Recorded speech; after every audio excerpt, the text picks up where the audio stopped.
Nobody anticipated what they would discover when Carol Channing's estate was opened in 2021. Her Hello, Dolly Tony Award was present, but there were also shocking secrets. A startling discovery regarding her 41-year marriage, mysterious letters revealing her hidden heritage, and a personal collection that revealed a different side to her public persona. We're discovering today what the Broadway icon actually left behind. On January 31, 1921, Carol Channing was born in Seattle, Washington. Adelaide Glazer and George Christian Channing had only one child, her. Before becoming a Christian Science teacher, her father was a city editor. She wouldn't find out about her father's origins until she was 16, but her mother was of German Jewish descent. The family relocated to San Francisco shortly after Carol was born. Her early years were spent in the city after her father accepted a position at the San Francisco Chronicle. Carol was drawn to performing from a young age. She made the decision to pursue a career in entertainment at the age of 7. Her father gave her encouragement, saying that she would be happy if she committed herself to a calling at any age. She carried that advice with her throughout her life. Her mother told her a family secret when she was 16, right before she left home to attend Bennington College. Carol had an African-American paternal grandmother. Due to racial prejudices at the time, her mother had not told her about it. So that Carol wouldn't be shocked if she ever had a black child, she told her now. Carol felt proud rather than shocked. She felt that her natural love of singing and dancing was a result of her heritage. She kept this aspect of herself hidden for the majority of her career. She then discussed it in public for the first time in 2002.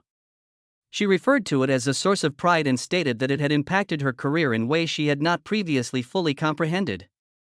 Carol attended Bennington College to study dance and drama. The school's robust arts program provided students with practical experience. The president of the William Morris Agency invited her to try out. She landed her first Broadway role in 1941 with no for an answer as a result of that audition. Carol consistently attributed her development as a performer to Bennington. She gained the courage to take chances thanks to the school. She told students that Bennington had taken away her fear of failing when she returned decades later to speak at commencement. She had tried things she never would have on her own because of it. Her passion for performing, however, began long before she attended college. She experienced a life-altering event when she was a young girl in San Francisco. She heard Porgy and Bess's Summertime sung by Ethel Waters. She was deeply affected by the emotion in Waters' voice. Later, Carol said it was like falling in love. She came to the realization that performing was more than just amusement that evening. It has the power to move people in ways that words cannot. She carried that thought with her. She practiced comedy in high school by posing as classmates at assemblies. She had never experienced making people laugh before. In order to pursue her dream, she relocated to New York after graduating in 1938. Her big break came with Lendonier in 1948, but her first break came in 1941. She won a Theatre World Award for the production and attracted Anita Luce's attention. Carol caught Luce's eye while she was casting for Gentlemen Prefer Blondes. She offered her the part of Lorelei Lee, the main character. When Carol Channing appeared on Broadway as Lorelei Lee in Gentlemen Prefer Blondes in 1949, her life was irrevocably altered. She was still a little-known actress at the time, attempting to establish herself. Lorelei's role, it would have been easy to portray a vivacious blonde who adores diamonds as just another gold digger, but Channing offered something unique. She endowed Lorelei with a blend of naivete and sardonic humor that won over viewers. The show ran for 740 performances and was a huge hit. Diamonds Are a Girl's Best Friend was one of the songs that quickly became a classic. Channing's Broadway debut was a memorable one, but Marilyn Monroe would later make it famous in the film adaptation. She exaggerated every word in the song with a wide-eyed charm that made it both charming and funny. The character seemed larger than life because of her deep, raspy voice, which added something unexpected. Her performance was praised by critics. Kerr, Walter. She was described as a marvel to watch by one of the most reputable theater critics of the era, who also explained how she could transform a straightforward line into pure comedy. The audience was captivated by her. Channing grew so attached to the part that she reprised it in the musical Lorelei in 1974, decades later. She was already a Broadway legend at that point. Her performance earned her another Tony nomination, demonstrating that no one could play Lorelei quite like her, even after all those years. Channing became famous because of this role, but it was just the beginning. She was nominated for her first Tony Award in 1956 for her performance in The Vamp, in which she portrayed a silent movie star who was having difficulty adjusting to the new talking picture industry. Her performance was exceptional, but the show itself wasn't very successful. She had a talent for elevating even the most insignificant moments into memorable ones. In 1961, she received a second nomination for Showgirl, a musical revue that differed from a conventional Broadway production. It was a combination of sketches, songs, and monologues meant to showcase Channing's special gift. There wasn't a compelling plot, unlike most musicals, but that didn't matter. People came to watch her. Her presence alone was enough to keep the stage occupied. She was more than a one-hit wonder, as evidenced by these early nominations. She would always steal the show, regardless of the roles and styles she adopted. Dolly Gallagher Levi, played by Carol Channing in Hello, Dolly, was more than just a character. It was a bit of the history of Broadway. Nobody knew what to do when the musical debuted at the St. James Theatre on January 16, 1964. Could have anticipated its eventual size. The production, which was based on Thornton Wilder's The Matchmaker and was directed by Gower Champion, was an immediate success, but Channing made it truly remarkable. Dolly Levi is one of the most recognizable figures in musical theater thanks to her charismatic presence, contagious smile, and distinctive voice. She became a Broadway legend that same year when she took home the Tony Award for Best Actress in a Musical. The part was not even intended for her. Ethel Merman was initially sought after by producer David Merrick, but Merman declined. Channing took over and gave the role her own unique style. Night after night, audiences were drawn in by her charisma, wit, and impeccable comedic timing. Her performance, described as a benevolent spell by the New York Times, left the audience smiling for 2.5 hours. She was a hit with everyone. Records were broken by the show itself. In 1964, it took home 10 Tony Awards, setting a record that lasted for almost 40 years. Channing's distinctive voice helped the original cast album soar to the top of the Billboard charts. It was admitted into the Grammy Hall of Fame years later. Channing remained the quintessential Dolly, even as other actresses filled the role. Pearl Bailey in an all-black Broadway revival, Barbra Streisand in the 1969 movie. Although she established a benchmark that no one could surpass, her association with the role extended beyond Broadway. Channing performed Dolly Levi more than 5,000 times during her career. She performed in cities all over the United States and even abroad while taking the show on several national tours. She grew so committed to the part that she hardly ever missed a show. The one exception occurred in Kalamazoo, where she was forced to leave the stage midway through a performance due to food poisoning. Even so, she later made a joke about it, claiming that because she never took a night off, her understudies hardly had an opportunity to perform. Her dedication was unparalleled. The King in The King and I was portrayed by Yul Brynner more than 4,600 times. Channing, however, went above and beyond. She frequently remarked that because every audience contributed something unique, no two performances ever felt the same.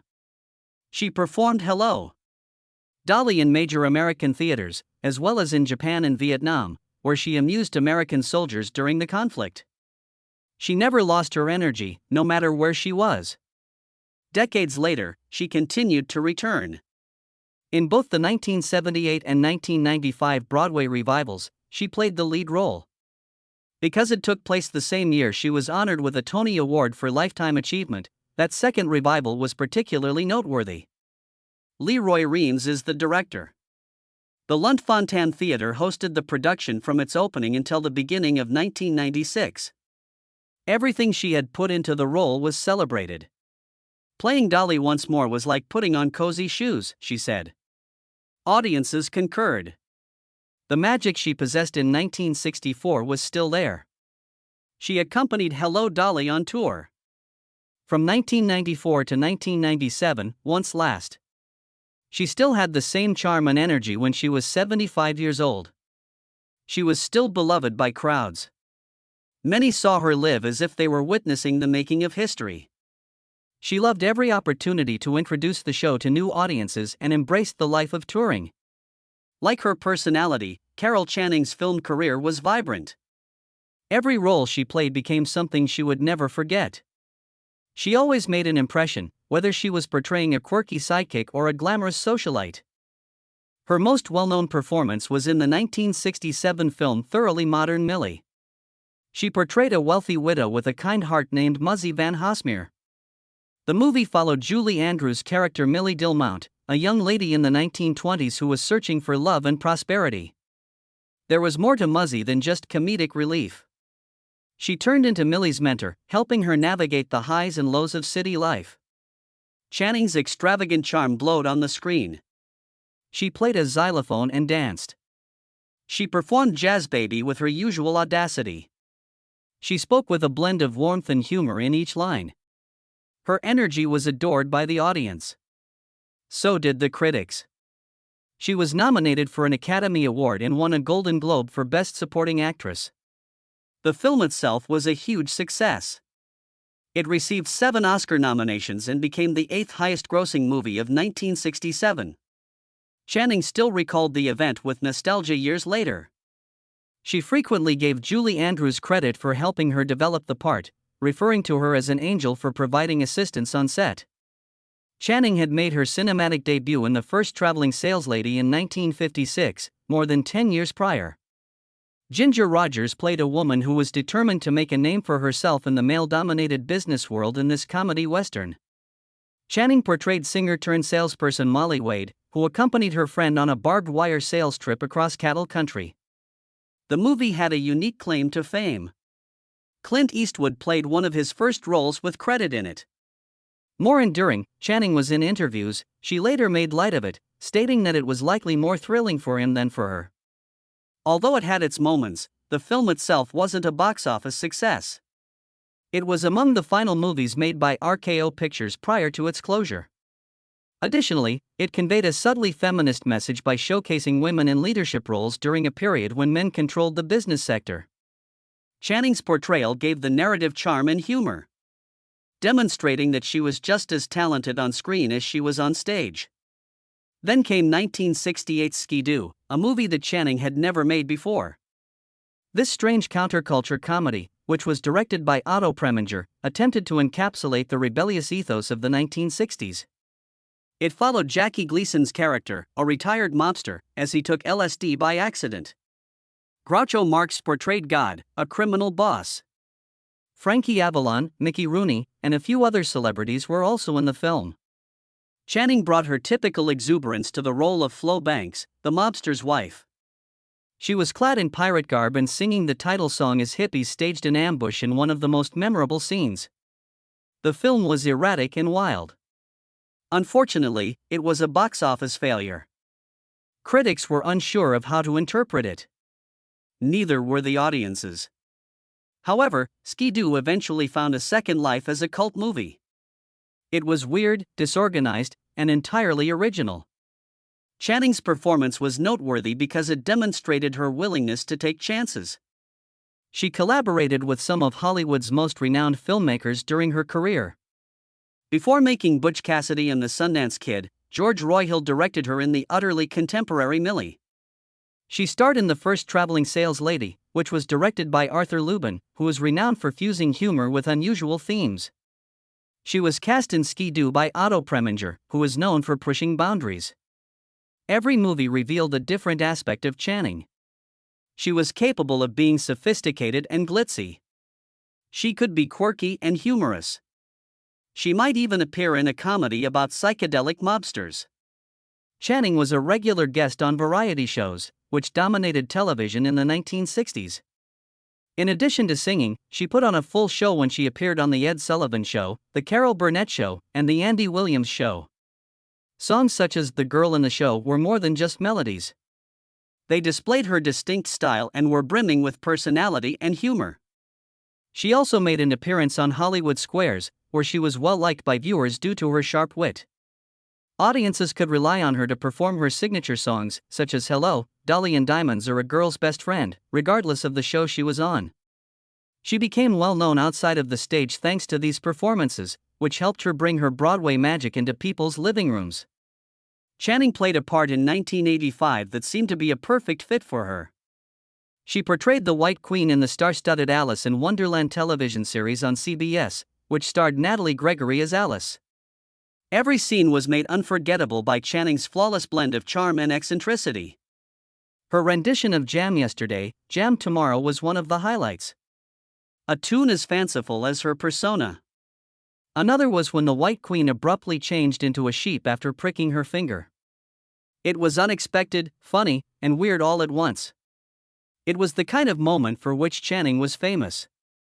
Her popularity extended well beyond Broadway thanks to the production, which was shot over 55 days at MGM Studios and exposed her to a completely new audience.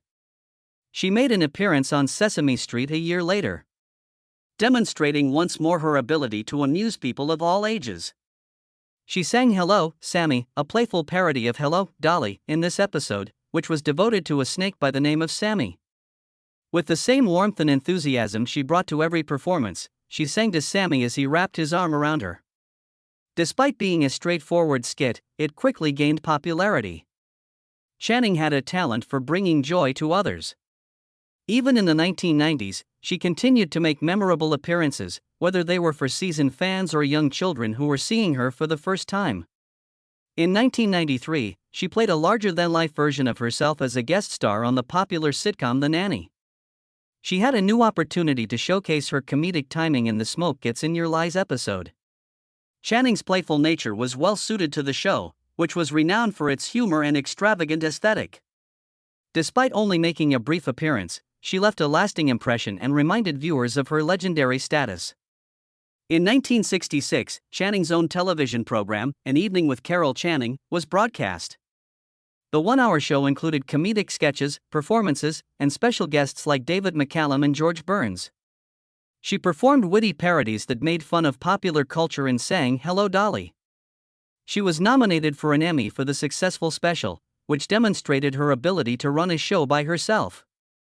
It was the ideal opportunity to highlight all of her unique qualities: her humor, her voice, and her total command of the stage. Carol Channing always managed to make an impression on television, regardless of the decade. She had the ability to make others laugh. They could join in on her songs. Above all, she had the ability to leave a lasting impression on them. Like her career, Carol Channing's personal life was full of drama. She married Alexander F. Carson, a Canadian football player for the Ottawa Rough Riders, for the first time. He was referred to as the Murderous Axe, which gave him the sound of a fictional character from a crime novel. In addition to playing football, he was a private investigator. Channing Carson, their son, was born in March 1953 after their 1950 marriage. However, their relationship was troubled and ended in 1956. A complicated family situation resulted from their divorce. In 1960, a judge formally terminated Carson's parental rights because he was not involved in his son's life. The boy should adopt Channing's next husband Charles Lowe's last name, the court decided. The choice was made in order to shield the child from the weight of an abandoned father. Carson's life took some odd turns following the divorce. In New York, he abandoned football to concentrate on his detective work. He remarried in 1965, but their union lasted only 63 days. In the end, he died in 1981 in Palm Beach, Florida. His absence had a profound impact on their son's life, even though he and Channing had long since parted ways. In the same year, Channing wed Charles Lowe, who would influence her work for many years to come. In addition to being her spouse, he served as her manager and publicist. She achieved new heights under his tutelage, such as her iconic performance in Hello Dolly. Despite their 41-year marriage, the couple's relationship was far from ideal. She disclosed startling information about their marriage when she filed for divorce in 1998. She charged him with infidelity, financial mismanagement, and emotional abuse. The most unexpected fact, though, was that they had only had 2 intimate encounters in their more than 40 years of dating. both on their honeymoon. Although he died in 1999 before the divorce was finalized, Lowe refuted her allegations. Their tumultuous relationship came to an end with his passing. Channing later called those years some of the worst of her life, despite the fact that they had created a career empire together. Then, unexpectedly, she got back in touch with Harry Collegian, her childhood sweetheart. They had fallen in love in San Francisco during their junior year of high school, but their paths diverged. Channing wrote about their early romance in her 2002 memoir, Just Lucky, I Guess, and she had never forgotten him. Collegian was urged to get in touch by friends who had read the book. The timing was perfect. He had recently lost his wife, and they had been apart for decades. Channing and Collegian were married in 2003 at the ages of 82 and 83, respectively. The story of the love seemed almost too good to be true. By establishing the Dr. Carol Channing and Harry Collegian Foundation for the Arts, they committed their later years to arts education. They enjoyed the new life they had discovered while traveling between Modesto and Rancho Mirage, California. They were married until December 26, 2011, the day before Collegian's 92nd birthday, when he passed away. Channing's marriages were complicated, but so was her family life. After being adopted by his stepfather, her son, who was born Channing Carson, adopted the last name Lowe. He was formally divorced from his biological father as a result of this legal modification. Sean Lowe developed a career as an editorial cartoonist as an adult and even received a Pulitzer Prize nomination. However, there were challenges in his relationship with his mother. There were lengthy stretches of time when she and Charles Lowe hardly spoke due to family conflicts, particularly during their marriage. Channing also had a close friendship with interior designer Roger Denny prior to her reunion with Collegian. Denny played a significant role in her life after Charles Lowe passed away, providing support during a period of change. Before they parted ways, they were together for a number of years. Never once did Carol Channing slow down. She continued to be well known into old age, sharing her songs and stories with the same fervor that brought her fame. She wrote her autobiography in 2002. From her most memorable Broadway performances to her friendships with celebrities like Marilyn Monroe and Barbra Streisand, the book provided readers with a more in-depth look at her life. She also wrote about her battle with ovarian cancer and other hardships. A secret she had kept since she was 16 was one of the book's most unexpected revelations. Her mother then revealed to her that her father had African American ancestry. Channing was unaware. And the disclosure gave her already intriguing story a new dimension. Many critics praised the book's portrayal of her personality, while others felt it jumped around too much. It had the same warmth, vitality, and charm that she brought to the stage. She continued to perform even after she left Broadway. Singing her most well-known songs and sharing anecdotes from her career, she performed cabaret-style shows across the nation. In 1995, she played Dolly Levi for the final time, capping a run of more than 5,000 appearances. Channing never thought of acting as merely a job, but that kind of commitment was uncommon. She cherished every second of it. Her impact extended well beyond the theater. She was the first famous person to perform during a Super Bowl halftime show in 1970. She repeated it 2 years later, demonstrating that her talent could be seen by people worldwide.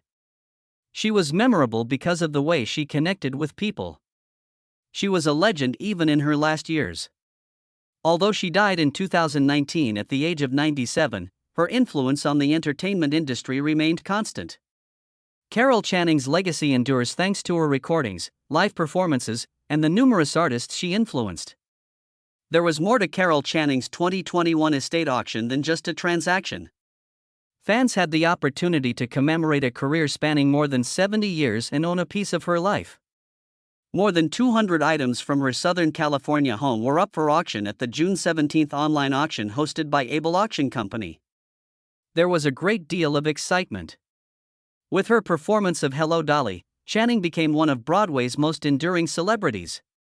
But memorabilia wasn't the only thing at stake. A percentage of the sales were donated to Broadway Cares Equity Fights AIDS in Bennington College, where she had previously studied.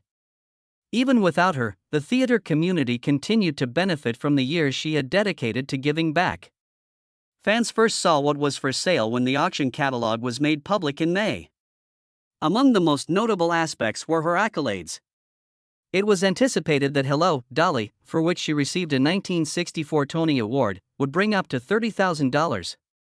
The estimated cost of her 1968 Golden Globe for Thoroughly Modern Millie ranged from $8,000 to $12,000. The most intriguing pieces, however, weren't merely awards. Her performances had come to be associated with these costumes.